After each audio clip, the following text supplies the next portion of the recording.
s'il te plaît, pour celles et ceux qui ne te connaissent pas? Alors, Didi Stone, j'ai plusieurs casquettes. La casquette de mannequin, d'influenceuse, socialite. Et puis, ben ouais, je suis celle que je suis, hein. C'est très bien, Didi. Ouais. Tu es né à Paris. Ouais. D'accord, très bien. Et tu as grandi où précisément? Alors, j'ai grandi, j'ai beaucoup déménagé. Dis-moi tout. J'ai beaucoup déménagé. J'ai d'abord vécu à Neuilly-sur-Seine, là où je suis née. Ensuite, j'ai vécu à Asnières. Ensuite, à Blanc-Ménil. Et là, j'ai bougé, mais je Oui. dis pas. D'accord. Ça me va très bien. Et au niveau de la scolarité, comment tu étais, toi? Franchement, j'ai eu une scolarité plutôt classique et normale. Ouais, une scolarité lambda. J'ai eu un bac littéraire. Ensuite, pourquoi, je ne sais pas. J'ai décidé de faire une école de commerce qui n'a rien à voir avec tu sais, le secteur littéraire et tout ça. Et puis, je me plaisais pas tellement parce que je sentais que j'étais pas réellement à ma place et j'ai toujours été une passionnée de la mode, tu vois. Et donc, j'ai fait 1 an et demi, on va dire ça comme ça. Et puis, comme ça, d'un coup de tête, je me suis dit, allez, c'est bon, j'en ai marre. Je vais pas faire quelque chose, tu sais, un truc formaliste, tout ce qu'on attend de moi, en tout cas, parce que mes parents voulaient vraiment que que je fasse des études dites classiques, ce qu'ils appellent classiques. Donc, avocat ou peu importe, du droit, et voilà. Et puis, je me suis dit, non, c'est bon, je sais. J'avais confiance en moi, en fait, étonnamment, de mon très jeune âge à ce moment-là. Mais je me suis dit, non, en fait, je vais poursuivre ma voie, je vais faire une école de mode. Et donc, en cours de route, j'ai décidé de changer. J'ai fait une école de business school de mode. Donc, je trouvais que C'était où ça précisément? EIDM. Ça s'appelle EIDM, l'école. Et c'était l'école que j'avais trouvée justement parce qu'il fallait que je fasse une rentrée décalée. Les écoles que je voulais faire de base ne faisaient pas de rentrée décalée. J'avais déjà manqué la rentrée et tout ça. Casse-tête. Je me suis dit, c'est pas grave. L'école elle a l'air bien. C'est ce que tu veux faire. Let's go. On y va. Et j'ai obtenu mon bachelor. Donc un bac +3. Je voulais faire un master, mais franchement, avec ce que je faisais à côté, c'était trop compliqué. Donc je me suis dit, vas-y Didi, c'est pas grave. Et voilà, on est là. Ouais. On est là. Beau parcours. Et c'était quoi l'ambiance à la maison? Parce que nous, on a reçu ton père, comme tu le sais, Yes. et il nous disait qu'il avait plusieurs enfants. Déjà, t'as vécu avec tout le monde? Non, moi j'ai vécu avec ma maman. J'ai vécu avec l'un de mes grands frères mon grand Oui, frère, oui, Rocky, de mon jeune âge. Et puis ensuite, lui, il est parti à Londres. Il a préféré vivre à Londres et tout ça avec la famille du côté de mon papa. Et puis moi, j'ai vécu avec ma maman et mes 2 petits frères. Puis voilà, on a vécu ensemble. Franchement, classique, hein. En vrai, classique, mais sans l'être aussi. Parce que quand on a un papa qui est artiste, forcément, ça bouge beaucoup. Le papa peut malheureusement, indépendamment de sa volonté, se montrer un peu absent. Et tout ça, on bougeait tout le temps, on voyageait tout le temps. Et je dis toujours en fait que j'ai, selon moi, grandi entre Paris et Kinshasa. Parce que je bougeais littéralement tout le temps. À chaque fois, on me demande, mais tu vas où, Kinshasa? Tu vas où, Kinshasa? Je connaissais pas d'autres destinations. Je connaissais rien d'autre que Kinshasa. Et c'est que maintenant, là, que je commence un peu à découvrir le monde. Je voyage et tout, par la grâce de Dieu, avec mon travail. Mais sinon, de base, c'était que Kinshasa, mon papa, le suivre. Et avant même que mes petits frères arrivent, je me souviens que je voyageais tout le temps avec mon père. Ça s'est calmé un peu quand je suis rentrée en primaire et que mon petit frère a suivi. Parce qu'on a un écart assez conséquent avec le deuxième, enfin, le premier, quoi. Ouais, celui qui suit, oui. Pardon. 6 ans, et puis l'autre 9 ans. Donc, j'ai été fille unique pendant longtemps. Et j'étais tout le temps là à suivre mon père dans les tournées, dans les pays d'Afrique et tout ça. Je voyais les gens, machin chouette et tout. Et ouais, donc c'est un peu la partie fun et atypique de mon enfance, on va dire ça comme ça. Merci voilà. déjà pour ces petits détails. Et toi, tu étais déjà très tôt attiré par le milieu artistique, le milieu de la mode en l'occurrence? J'ai toujours aimé la mode, mais est-ce que un jour je me serais dit que j'allais devenir celle que je suis? Non, franchement non. Je pensais même pas réellement être mannequin. On me le disait souvent. Tu devrais faire du mannequinat, t'es grande, etc. Mais je négligeais un peu. Et puis pour moi, tu sais, c'était un peu le monde élitiste, intouchable, que tu vois de loin comme ça. Tu vois les grandes. Moi, j'appelle ça je les appelle les grandes, vraiment, les Naomi, les Iman, les Claudia Schiffer, tout ça, là. Tu les vois, tu te dis, mais non, ça peut jamais. Attends. c'est autre chose, ça, tu vois. Mais j'ai toujours eu cette vocation et cette passion. Je me suis toujours dit que j'allais être dans la mode. Maintenant, quoi exactement, je sais pas. J'ai jamais su, je savais pas au début. Mais voilà, à peu près ça. Et puis, on m'a repéré et les étoiles se sont alignées, quoi. Mais t'as cru en ton destin déjà. Et c'est très bien. Et raconte-moi cette anecdote qui est un peu loufoque, j'ai envie de te dire. T'es dans le métro. Ouais. Tu te fais alpaguer. Ouais. Dis-moi la suite, s'il te plaît. Bah, écoute, alors, journée banale, random, comme on dit, avec ma mère. Je me rappelle très bien, on était à Châtelet. Je sais plus où on allait. J'avais 15 ans, très exactement. Et puis là, donc, on marche un peu pressé, machin chouette. Je suis ma mère derrière et tout. Et puis, il y a un homme qui m'arrête. Et puis, il se présente, etc. Il me dit, écoute, je suis scout. Donc, en fait, scout, c'est chercheur de mannequins, on va dire ça comme ça. Ils cherchent les têtes un peu partout. Hein. C'est ça, leur métier. On va dire ça. Et puis, il m'a dit, écoute, je trouve que tu as le potentiel d'être mannequin.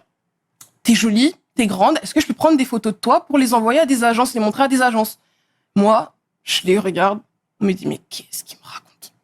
Au début, je me dis, mais qu'est-ce qu'il me raconte? Moi, je me suis dit, mais vas-y, lui, encore un escroc, ou tu sais, quelqu'un qui s'ennuie comme ça et tout. Et puis, ma mère me dit, tu sais quoi? On sait jamais. La vie, elle est faite de surprises. Tu sais pas ce que Dieu a préparé pour toi. Le destin peut changer comme ça. Donc, vas-y. Et je me mets contre le mur du métro comme ça, devant tout le monde, hein. Il me fait des petites photos, vite fait en 5 minutes et tout, profil, face, machin. Et il me dit, OK, je vais prendre le numéro de ta maman et tout, et je vous recontacterai s'il y a quelque chose.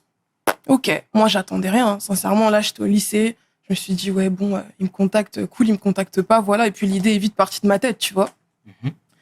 Et puis, quelques jours après, ça a vraiment pas duré, 2-3 jours après, il m'appelle. Il appelle ma mère et il me dit, bah, écoutez, madame, en fait, j'ai beaucoup de retours. Il y a pas mal d'agences parisiennes qui aimeraient rencontrer Didi Stone. Est-ce que vous êtes disponible et tout ça? Et ma mère, bien évidemment, elle me dit, Titi et tout. Elle me dit, Titi, regarde et tout, non, et tout, est-ce que tu veux le faire et tout? Moi, maintenant, je suis surexcitée. Je dis, OK, waouh, qu'est-ce qui est en train de se passer? Et il m'emmène voir des agences, il m'a emmené voir Next, je me souviens, Woman. Ouais, je crois qu'il y avait Elite aussi, si je me souviens bien. Et la première agence avec laquelle j'ai démarré, c'est Next, au tout début, vraiment à mes débuts. Et j'arrive et là, je découvre un monde. Mais, comment dire? Déjà, là, à ce moment-là, j'habite au Blanc-Ménil. Donc, je sortais pas trop, j'avais pas l'habitude d'aller sur Paris, tu vois. Moi, j'étais un peu habituée à ma banlieue. Bon, c'est pas, voilà, j'ai eu une bonne enfance et tout, mais j'étais habituée à mon quotidien, le lycée, tout ça. Et puis là, t'arrives, Paris, un peu, voilà, chic, tirer des cheveux, tout ça. Et j'ai une pression de dingue. Et puis t'arrives comme ça et directement, j'oublierai jamais la dame très formelle. Bonjour, c'est toi Didi Stone? OK, nanana, OK, marche. Je suis en mode, mais je sais pas marcher. En mode, mais je sais pas marcher, je sais pas comment on fait ça et tout ça. Et en fait, le monde du mannequinat, c'est vraiment du tac au tac. C'est-à-dire quand t'arrives, allez, on saute directement, tu vois. Et ça a démarré comme ça. OK, on a ça, on va bien sûr, on t'entraîne un peu, on te montre et tout. On m'a un peu montré, coaché, machin chouette et tout. Et puis ça y est, hein. Parti comme ça, mais j'ai pas commencé directement parce que à l'âge de 15 ans, tu peux pas, enfin, je sais pas maintenant si ça a changé ou pas, mais moi je savais que tu devais commencer, tu commences à partir de l'âge de 16 ans, l'âge légal pour travailler apparemment en France. Et donc j'ai attendu 1 an et là j'étais vraiment en mode comme un boxeur, quoi. J'étais tous les jours en train de voir regarder mes mensurations, faire du cardio, comme on me disait, faire du vélo, nanana, marcher, apprendre à marcher avec des talons. J'étais chez moi, je faisais des alertes pour rien. J'avais un plateau, petit-déj, des talons comme ça, mon pyjama, pour un rien et tout. Et donc voilà, ça a commencé comme ça. D'accord. C'est aussi difficile que ça, à savoir, on te dit déjà très tôt qu'il faut faire du cardio, qu'il faut bosser le cardio, du moins. Ouais, franchement... psychologiquement, je pense que si on n'est pas prête, en tout cas pour moi c'est tombé un peu par surprise, tu vois. Je voulais faire ça, mais j'avais jamais osé. J'enlevais un peu l'idée de ma tête, tu vois. J'enlevais ça. Je me disais, arrête, voilà, fais du droit ou peu importe et tout, et puis on verra, tu vois. Mais c'est vrai que pour quelqu'un comme ça, tu t'es pas préparé, tu regardes de loin, mais bon, un peu, ouais. Et puis là, tu te dis, ah d'accord, ok. Je suis mince, j'étais beaucoup plus mince que là. Je suis mince, mais il faut que je sois encore. C'est mince.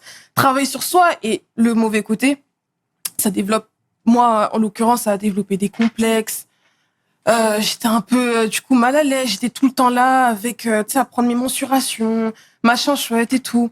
Bon, ça fait partie du jeu, hein. Mais tu fais bien de parler des complexes parce que tu sais, moi, il y a quelques années, j'étais tombé sur un reportage d'Harry Roselmack où il filmait justement de jeunes mannequins ou du moins des mannequins en devenir et il montrait, si tu veux, il avait creusé et on voyait des profils des personnes qui étaient en dépression. Ouais. Oui. Tu vois? Pourquoi? Parce que il y avait énormément de contraintes, parce qu'elle se comparait constamment à des mannequins qui rentraient un peu plus dans les standards, dans vos standards. Tu peux confirmer ça, Bien toi, déjà? sûr. Mais jusqu'à aujourd'hui, c'est ce que je vis, c'est ce qu'on vit pour celles qui sont dans le même milieu que moi. En plus là, c'est comment dire, je veux dire, ça c'est, je dirais pas aggravé, mais tu sais, maintenant il y a les réseaux sociaux. Absolument. Tout le monde, même involontairement, hein, même sans le vouloir, on se compare, on regarde ce que X a fait, ce que Y a fait. Tu te dis, ah, peut-être que je devrais changer ça, peut-être que je devrais améliorer ça, peut-être que ceci, peut-être que ça j'ai mal fait. Et on te fait pas de cadeaux aussi, hein. Le monde de la mode, c'est très beau quand tu le vois de loin, c'est fantaisiste, etc.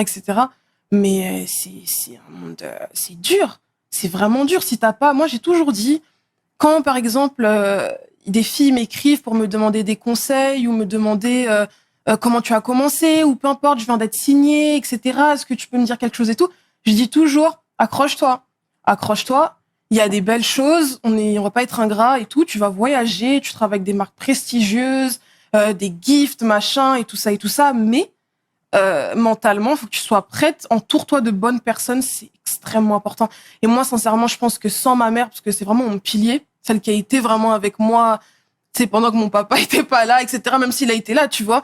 Mais sans ma maman et tout, ça aurait été compliqué. Ma mère, c'est une lionne. Elle a toujours été derrière à me suivre. Elle s'imposait. Jusqu'à aujourd'hui, elle m'accompagne pour te dire à quel point je suis habituée. Mais elle voulait tout le temps être là. Dès s'il y avait un rendez-vous, s'il y avait un shooting, on sait jamais, les photographes, machin, chouette et tout ça. Elle me conseillait, elle me disait non, si on t'a prise, c'est que tu as ta valeur ajoutée, c'est que tu es faite pour ce milieu-là, alors ne te sous-estime pas, go, même si on te dit que tu es comme ça, on s'en fiche, Dieu sait ce qu'il va faire et confiance, let's go, on avance, tu vois. Et oui, c'est vrai que c'est un monde où si tu n'es pas armé psychologiquement, tu peux vite tomber en dépression, il y en a qui tombent dans les drogues, etc. Enfin, c'est pas tout rose, hein. C'est pas tout rose. Merci déjà pour cette sensibilisation. Honnêtement, ça nous fait du bien. On embrasse au passage la maman qui t'épaule tout le temps et c'est important de le dire. Mais tu vois même des anorexiques aussi. Toi, c'est comment dire, c'est des profils que tu vois au quotidien? Alors moi, je t'explique. Moi, en fait, je fais du mannequinat, mais étant donné que en fait, je suis une figure publique, mon nom, tu vois, a pris de l'ampleur, etc. Ça veut dire que maintenant, lorsque j'étais, parce que là, je le suis plus, j'ai un agent, mais je suis plus signée en agence. J'étais chez Elite, ma dernière agence, c'était Elite. Et je suis signée en tant que talent. Ça veut dire qu'en fait, tu travailles, je sais pas si je peux dire tel que tu es, mais on te prend vraiment pour ce que tu es, pour ce que tu représentes avant tout. Alors que lorsque tu es mannequin, après, attention, hein, c'est une généralité que je te fais parce qu'il y a des grandes têtes, tu vois, des grosses têtes, Naomi, etc., Cindy Bruna, enfin, toutes ces têtes, des femmes admirables et tout ça. Mais, de base, tu n'es pas que mannequin, mais tu vois, t'es mannequin. Voilà, tu fais à peu près ce qu'on te dit et tout, t'essayes de suivre un peu, tu te cantonnes un peu à ce que la marque veut, l'agence veut, etc. Alors que là, maintenant, moi, ce que je fais, j'ai ce privilège, clairement, pour moi, c'en est un, de pouvoir, par moment aussi, des fois, il faut se battre, hein, tu sais, en tant que femme noire, c'est pas très facile. Mais tu peux imposer, tu dis non, moi, mes conditions sont comme ça, je veux rester comme ça, vous m'avez choisi parce que vous avez vu que mon profil vous plaisait, je représente ça, je veux... Voilà, on me prend Didi Stone, donc dans son entièreté, on me prend pas. Et donc, pour revenir un peu, pour t'expliquer comment je suis arrivée à là, donc je faisais du mannequinat, et comme je t'expliquais, j'étais mal dans ma peau. Oh, j'étais mal dans ma peau. Je me rappelle plus, je sais plus si c'est le standard, là, les hanches, c'est 96, je crois 92, je sais plus, on va vérifier, excusez-moi si c'est pas, mais c'est à peu près ça. Et moi, je fitais pas. Et en plus, donc j'ai commencé, tu sais, c'est l'âge de la puberté. Tu changes, je reste mince, mais voilà, tes hanches se développent, etc., etc. Et c'était un combat. Je faisais tout le temps le yo-yo. Tu manges un peu, tu reprends. Après, tu perds, t'es contente. Et puis ceci, cela, on te fait des petites remarques. Attention, machin chouette, nanana. Oui, si tu veux cette marque, il faut fitter comme ça, il faut être nanana. Et puis tu te compares, tu regardes les autres comme tu as dit, tu vois. Et j'étais trop mal à l'aise. Franchement, j'aimais pas. Je te dis la vérité, j'aimais pas. Et puis, en même temps, il y a, on va dire, 2 créneaux qui se sont développés. Donc, quand j'ai commencé, quand on m'a repéré, je crois que je sais plus si j'étais sur Instagram. Je pense, mais j'étais pas du tout famous, entre guillemets, ou un gros profil et tout, pas du tout. J'étais la fille random, voilà, un profil classique et tout. Et en fait, dès lors que j'ai commencé le mannequinat et cette envie maintenant de pouvoir le partager, on va dire ça comme ça, je m'attendais pas à être influenceuse et tout ça, mais bon, comme on fait, quoi. Il y a le créneau d'influenceuse ou d'influence, ou peu importe, le nom a grossi, en fait, étant donné que les gens étaient un peu « Ah, mais attendez, mais c'est pas aussi la fille de Kofi, elle fait de la mode et tout. Ah, mais bien et tout. » Et donc, en fait, ça grossissait les deux. Et à un moment donné, je me rappelle que des marques commençaient à m'approcher, plus en tant que mannequin, mais en tant que influenceuse ou talent. Et là, je me suis dit, ah, d'accord, on m'a expliqué, etc., machin, qu'ils veulent, cette époque, on développait, on développe toujours, tu vois, le digital. Et je me suis dit, ah, là, c'est quand même intéressant. Là, c'est quand même intéressant parce qu'on te prend pour toi, pour ce que tu représentes. C'est parfois beaucoup plus fun, etc., etc. Je me suis dit, mais go, quoi. En tout cas, c'est propre à moi-même, tu vois. Je m'amusais beaucoup plus. Et donc, j'ai switché. J'ai switché tout simplement. Je me suis dit, écoute, le mannequinat, ça me fatigue. J'arriverai jamais à être squelettique ou en tout cas rentrer dans ce que eux ils attendent de moi, dans cette boîte-là, j'y arriverai pas. Clairement, soyons honnêtes, je n'y arriverai jamais. Ok, go. Je me suis prêtée au jeu, talent, machin et tout. Et en plus, c'est à peu près la même chose puisque au final, tu reviens parfois à travailler avec des mannequins, tu vois. Et je me suis dit, voilà quoi. Donc voilà. Et ils prennent pas en considération le fait que tout le monde ne pourra pas avoir des silhouettes identiques parce que la génétique. Bah écoute, maintenant non, soyons honnêtes, il y a des progrès. On est en train de voir que le monde de la mode est en train de s'ouvrir. Il y a beaucoup plus on voit beaucoup plus de profils, que ce soit par rapport au genre, par rapport à la couleur de peau, par rapport à l'âge, par rapport à la morphologie, toutes ces choses-là sont en train de se développer. Mais c'est vrai que quand moi, en tout cas, j'ai commencé, c'était pas trop ça. Hein. Maintenant, ça commence à s'ouvrir et tout. On voit maintenant que il y a même des mannequins plus size et tout ça. Donc c'est vachement cool, tu vois. On commence à comprendre. On s'ouvre petit à petit. Il y a encore du chemin à faire, je pense, parce qu'on est tout le temps en retard ici. Je trouve le marché français. On est tout le temps à la ramasse. Mais ça, c'est un problème franco-français ou pas du tout? Non, moi je pense que non. C'est le monde du mannequin en général. En tout cas, ça a le mérite d'être clair, Didi. Voilà, accessoirement, tu es aussi la fille de Kofi Olomide. Yes. Que je salue au passage. Est-ce que c'est pas dur d'être constamment reléguée au rang de fille de? Ah, si. Ça me fait rire. Si. Et je pense que ça a été l'une de mes motivations premières parce que j'ai toujours voulu m'émanciper. Moi, je suis quelqu'un, je déteste dépendre des gens. Ouais. Déteste. Même de mon propre papa. Je l'aime, il n'y a pas de problème. Il a pris soin de moi. Mais à un moment donné, je me dis non, je veux faire mon chemin. Et même en le regardant, tu sais, en l'observant, en voyant son parcours, tu te dis non, moi, peut-être pas pareil, tu vois, pas le monde de la musique, etc. et tout ça. Mais je me dis non, je vais faire pareil. Moi aussi, je veux avoir ma propre carrière, mon propre chemin, tu vois, tracé et écrire ma propre histoire, tu vois. Et quand j'étais plus jeune, j'en avais marre d'être constamment appelée la fille de Kofi. La fille de Kofi. Tu sais, peu importe ce que je faisais, c'était la fille de Kofi a fait ça, la fille de Kofi a dit ça, la fille de Kofi est allée là. Je me disais non, c'est pas possible. c'était pas possible. Et à chaque fois, je disais à ma mère, regarde, tu vois ça va se transformer, ce sera plus la fille de Kofi, ce sera Didi Stone, point barre. Tu vois. Je me suis toujours dit, je vais tracer mon propre chemin, écrire ma propre histoire. Je refuse d'être derrière, tu vois, quelqu'un rattaché comme ça. Et je me suis battue. Et puis, il y avait aussi ce truc-là où, en quelque sorte, en fait, je voulais prouver, hein. Franchement, qu'on se dise la vérité, moi, je voulais vraiment prouver à mes parents parce qu'au début, mon père, par exemple, il était totalement contre. Tu vois. Ça peut surprendre, hein. Ouais. Ça te surprend? Ouais, ça me surprend totalement. Si, mon père, il était totalement contre parce qu'il y avait la peur, tu vois, il y avait la peur. Et puis, je pense aussi, qu'on se dise la vérité, il y avait un certain mépris par rapport au monde de la mode. Tu vois, pour lui, quand je lui disais que je voulais faire de la mode, il se disait, mais qu'est-ce que c'est la mode? Tu vois, qu'est-ce que c'est la mode? Donc, en fait, tu vas juste faire des photos et puis c'est tout. Pour lui, c'était de la rigolade et tout ça, c'est pas un vrai métier. Lui, il a toujours, contrairement à ce que certaines personnes peuvent penser, parce que je sais qu'on a des clichés par rapport à notre famille, mon papa et moi, tu vois, il a toujours voulu que ses enfants fassent des études classiques, traditionnelles, avocat, droit, machin, tout ça là, médecine, etc. Lui, il était pas dans les blagues. Lui, c'est vraiment les études, même la musique. Hein. Il veut rien entendre. Ah non, lui, oui, lui, c'était vraiment les études, du sérieux.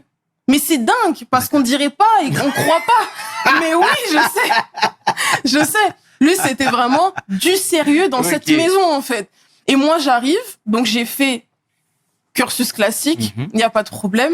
Et puis d'un coup, changement de direction. Je dis non, je vais faire de la mode. Et il me disait mais non. En fait, mais non. Et puis t'as ma maman à côté, elle était pas contre. Elle, c'était juste, tu fais ce que tu veux faire. Si tu veux faire un peu de mode, ok. Par contre, ma belle, tu me ramènes un diplôme. Tu sais, ils étaient vraiment sérieux. C'était, tu me ramènes mon petit baccalauréat. Je veux que tu poursuives un peu parce qu'on sait jamais. Il faut toujours avoir un bagage, etc. Et donc c'est ça. Et donc je me suis toujours dit non. En fait, je veux leur prouver que t'inquiète. En fait, je vais réussir. On va me reconnaître aussi pour ce que je suis. Et ça va bien se passer, même financièrement, tout ça. Je vais être indépendante. Je voulais un peu leur mettre une claque, on va dire ça comme ça. Et puis par la grâce de Dieu, j'ai obtenu des contrats, etc. L'Oréal, toutes ces grandes firmes qui m'ont approché et tout ça. Et puis là, parce que mon père n'était pas au courant. Il faut savoir aussi, contrairement à ce que les gens pensent, mon père ne sait pas ce que je fais. Ça, c'est ma règle. Mon père, il sait pas. Mon père, il m'a jamais dit j'ai un contrat pour toi, je connais tel, rien. C'est toujours moi, toute seule, mon chemin, mes contacts, mes difficultés, mes échecs, toute seule, tu vois. Et puis, je suis arrivée, j'ai dit, voilà, je signe avec L'Oréal. Ah, ok, je vais au Festival de Cannes. Ah, j'ai rencontré Rihanna. Ah, je bosse avec Jean-Paul Gaultier et lui, il est en mode, ok. Tu vois, ok. Et donc voilà. Mais jusqu'à aujourd'hui, pour répondre véritablement à ta question, ça peut parfois, il y a des gens qui me connaissent en tant que tel, il y en a d'autres non. Ça peut parfois être chiant, mais bon, je me dis, écoute, c'est ce que je suis. Et puis voilà, on va de vrai. Hein. Et comment t'as gagné du crédit à ses yeux? Je pense aussi qu'on se le dise, quand tu fais rentrer de l'argent, voilà. Hein. Ah, ok. Quand tu fais, enfin, il y a tout. Il y a tout qui rentre en jeu. Quand tu fais rentrer de l'argent, quand tu commences à subvenir à tes propres besoins, quand tu vois que même la reconnaissance auprès des gens, les gens venaient le voir en disant « Ah, ta fille et tout, bien, et tout, on voit sur les réseaux, machin, et tout, da. » Là, il se dit « Ok. » Et puis, je pense aussi qu'il a vu mon sérieux. Il a vu vraiment que je me battais pour ce que je voulais. Il me le disait. Après, bon, ça a changé. Il a commencé aussi à m'encourager, tu vois. C'était au début qu'il était contre, et quand il a vu qu'en fait, non, il y a quelque chose, il m'a poussé et tout ça. Et je pense que oui, quand il a vu qu'en fait c'était sérieux, que c'était pas des blagues, je ne faisais pas juste des photos ou être jolie, tu vois, entre guillemets, sur les réseaux sociaux, il s'est dit, ah oui, d'accord, en fait, ma fille, ouais, ok, bien. Voilà. Et c'est très bien ce que tu dis, Didi. À cette époque-là, pardon, t'étais toujours dans le cocon familial ou t'avais déjà pris ton indépendance? Cocon familial. Ok. Moi, franchement, je te cache pas et tout, ma mère, elle voulait pas que je bouge, hein. Ma mère, c'est une maman très protectrice, elle est très derrière ses enfants, mais vraiment, sa vie, c'est ses enfants, tu vois. Et Et il y a ce truc-là, tu sais, même dans notre culture, etc., on dit qu'une jeune femme ne doit pas partir avant le mariage, etc., etc., c'est pas bien. Et puis elle me disait aussi, mais pourquoi tu veux partir? Étant donné que t'es bien, on te dérange pas, tu sors comme tu veux, tu voyages comme tu veux, tu subviens à tes propres besoins, etc., tu fais rentrer de l'argent, toi, ton épargne et tout, garde, machin, coffre et tout, et puis au bon moment, si tu trouves quelqu'un, là, le mariage et tout, là, tu partiras. Mais bon, à un moment donné, je me suis dit, bon, je suis un peu fatiguée quand même qu'on commence à me, je vais pas dire reconnaître, tu sais, dans mon quartier et tout, mais vas-y. Blanc-Ménil encore à cette époque-là? Oui, Blanc-Ménil. Ok. Blanc-Ménil. J'ai dû aller, hein, Blanc-Ménil, hein. C'était au Tilleul? Non. Blanc-Ménil Sud. Ok. Ouais. Ok. Merci pour ces précisions, Didi. Et tu sais, malheureusement, il y a parfois, on a des images un peu préconçues parce que quand on est la fille d'eux, on se dit que le destin et que la voie sera forcément royale. Tu vois, je te dis ça, moi je pense à David Hallyday, je pense à Laura Smet, et je pense à plein de profils comme ça, tu vois, même Nicolas Bedos, tu vois. Donc, toi, avec tout ce que tu es en train de dire là, et c'est fort, c'est que toi, tu voulais tracer ton chemin sans faire appel au papa. Primordial. Jusqu'aujourd'hui, hein. Jusqu'aujourd'hui. On va jusqu'au bout. Mais aujourd'hui, c'est quoi la nature de votre relation? Parce que je sais qu'il y a eu du grabuge. Nous, on n'est pas là pour ça, oui. Je pense que tu connais bien la marque de fabrique.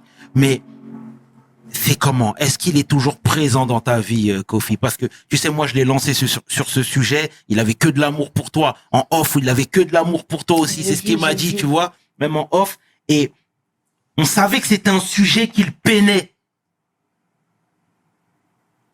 Aujourd'hui, c'est comment? Vous voulez connaître la valeur de votre voiture? Simplement et rapidement en ligne?